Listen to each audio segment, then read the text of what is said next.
हरे कृष्णा। श्रीमद् भगवद गीता 13वां अध्याय। उसके उपरांत श्री कृष्ण भगवान फिर बोले,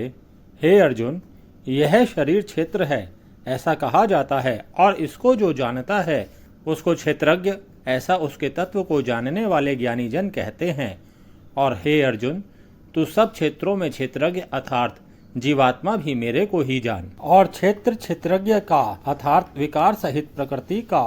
पुरुष का जो तत्व से जानना है वह ज्ञान है, ऐसा मेरा मत है। इसलिए वह क्षेत्र जो है और जैसा है तथा जिन विकारों वाला है और जिस कारण से जो हुआ है, तथा वह क्षेत्रज्ञ भी जो है और जिन प्रभाव वाला है, वह सब संक्षेप में मेरे से सुन। यह क्षेत्र और क्षेत्रज्ञ का तत्व ऋषियों द्वारा बहुत प्रकार से कहा गया है अर्थात समझाया गया है, और नाना प्रकार के वेद मंत्रों से विभाग पूर्वक कहा गया है, तथा अच्छी प्रकार निश्चय किए हुए युक्ति युक्त ब्रह्म सूत्र के पदों द्वारा भी वैसा ही कहा गया है। हे अर्जुन, वही मैं तेरे लिए कहता हूँ कि 5 महाभूत अर्थात आकाश, वायु, अग्नि, जल और पृथ्वी का सूक्ष्म भाव, अहंकार, बुद्धि और मूल प्रकृति अर्थात त्रिगुणमयी माया भी, तथा 10 इंद्रियां अर्थात श्रोत्र, त्वचा, नेत्र, रसना और घ्राण एवं वाक, हस्त, पाद, उपस्थ और 5 इंद्रियों के विषय अर्थात शब्द, स्पर्श, रूप, रस और गंध,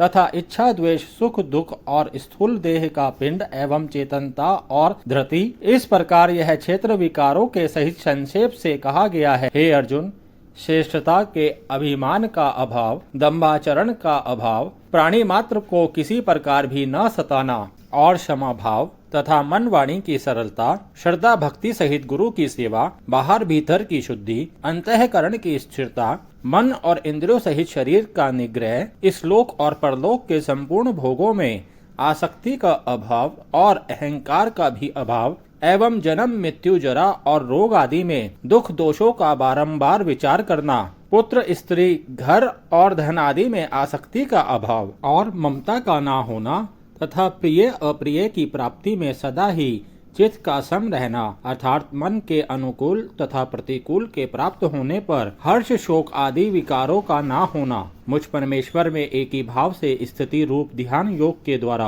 अव्यभिचारिणी भक्ति तथा एकांत और शुद्ध देश में रहने का स्वभाव, और विषयासक्त मनुष्यों के समुदाय में प्रेम का ना होना, तथा अध्यात्म ज्ञान में नित्य स्थिति और तत्व ज्ञान के अर्थ रूप परमात्मा को सर्वत्र देखना, यह सब तो ज्ञान है, और जो इससे विपरीत है वह अज्ञान है ऐसे कहा जाता है।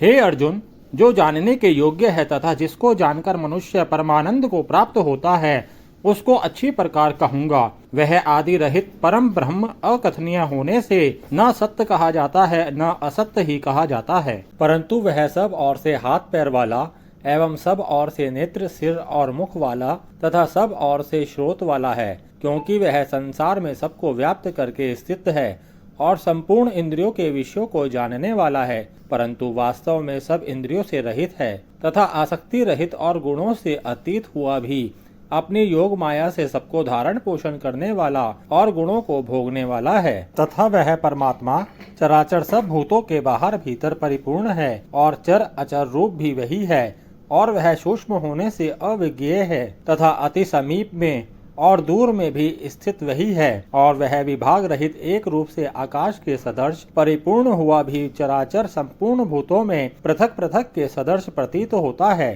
तथा वह जानने योग्य परमात्मा विष्णु रूप से भूतों को धारण पोषण करने वाला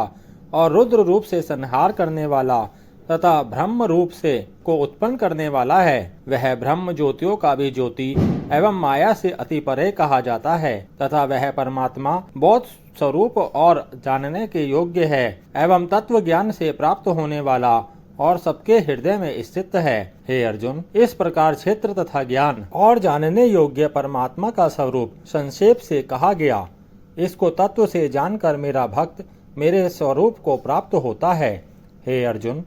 प्रकृति अर्थात त्रिगुणमयी मेरी माया और जीवात्मा अर्थात क्षेत्रज्ञ, इन दोनों को ही तू अनादि जान, और राग द्वेष आदि विकारों को तथा त्रिगुणात्मक संपूर्ण पदार्थों को भी प्रकृति से ही उत्पन्न हुआ जान, क्योंकि कार्य और करण के उत्पन्न करने में हेतु प्रकृति कही जाती है और जीवात्मा सुख दुखों के भोक्तापन में अर्थात भोगने में हेतु कहा जाता है। परंतु प्रकृति में स्थित हुआ ही पुरुष प्रकृति से उत्पन्न हुए त्रिगुणात्मक सब पदार्थों को भोगता है और इन गुणों का संग ही इस जीवात्मा के अच्छी और बुरी योनि में जन्म लेने में कारण है। वास्तव में तो यह पुरुष इस देह में स्थित हुआ भी पर अर्थात त्रिगुणमयी माया से सर्वथा अतीत ही है। केवल साक्षी होने से उपदष्टा और यथार्थ सम्मति देने वाला होने से अनुमंता एवं सबको धारण करने वाला होने से भर्ता, जीव रूप से भोक्ता तथा ब्रह्म आदिकों का भी स्वामी होने से महेश्वर और शुद्ध सच्चिदानंद घन होने से परमात्मा ऐसा कहा गया है। इस प्रकार पुरुष को और गुणों के सहित प्रकृति को जो मनुष्य तत्व से जानता है वह सब प्रकार से बरतता हुआ भी फिर नहीं जन्मता है अर्थात पुनर्जन्म को नहीं प्राप्त होता है। हे अर्जुन, उस परम पुरुष परमात्मा को कितने ही मनुष्य तो शुद्ध हुई सूक्ष्म बुद्धि से ध्यान के द्वारा हृदय में देखते हैं तथा अन्य कितने ही ज्ञान योग के द्वारा देखते हैं और अपर कितने ही निष्काम कर्म योग के द्वारा देखते हैं। परंतु इनसे दूसरे अर्थात जो मंद बुद्धि वाले पुरुष हैं वे स्वयं इस प्रकार ना जानते हुए दूसरे से अर्थात तत्व से जानने वाले पुरुषों से सुनकर ही उपासना करते हैं अर्थात उन पुरुषों के कहने के अनुसार ही श्रद्धा सहित तत्पर हुए साधन करते हैं और वे सुनने के परायण हुए पुरुष भी मृत्यु रूप संसार सागर को निसंदेह तर जाते हैं। हे अर्जुन, यावन मात्र जो कुछ भी जंगम वस्तु उत्पन्न होती है उस संपूर्ण को क्षेत्र और क्षेत्रज्ञ के संयोग से ही उत्पन्न हुई जान अर्थात प्रकृति और मनुष्य के परस्पर के संबंध से ही संपूर्ण जगत की स्थिति है। वास्तव में तो संपूर्ण जगत नाशवान और क्षणभंगुर होने से अनित्य है। इस प्रकार जानकर जो पुरुष नष्ट होते हुए सब चराचर भूतों में नाश रहित परमेश्वर को समभाव से स्थित देखता है वही देखता है, क्योंकि वह पुरुष सब में समभाव में स्थित हुए परमेश्वर को समान देखता हुआ अपने द्वारा आप को नष्ट नहीं करता है अर्थात शरीर का नाश होने से अपने आत्मा का नाश नहीं मानता है, इससे वह परम गति को प्राप्त होता है। और जो पुरुष संपूर्ण कर्मों को सब प्रकार से प्रकृति से ही किए हुए देखता है अर्थात इस प्रकार को तत्व से समझ लेता है कि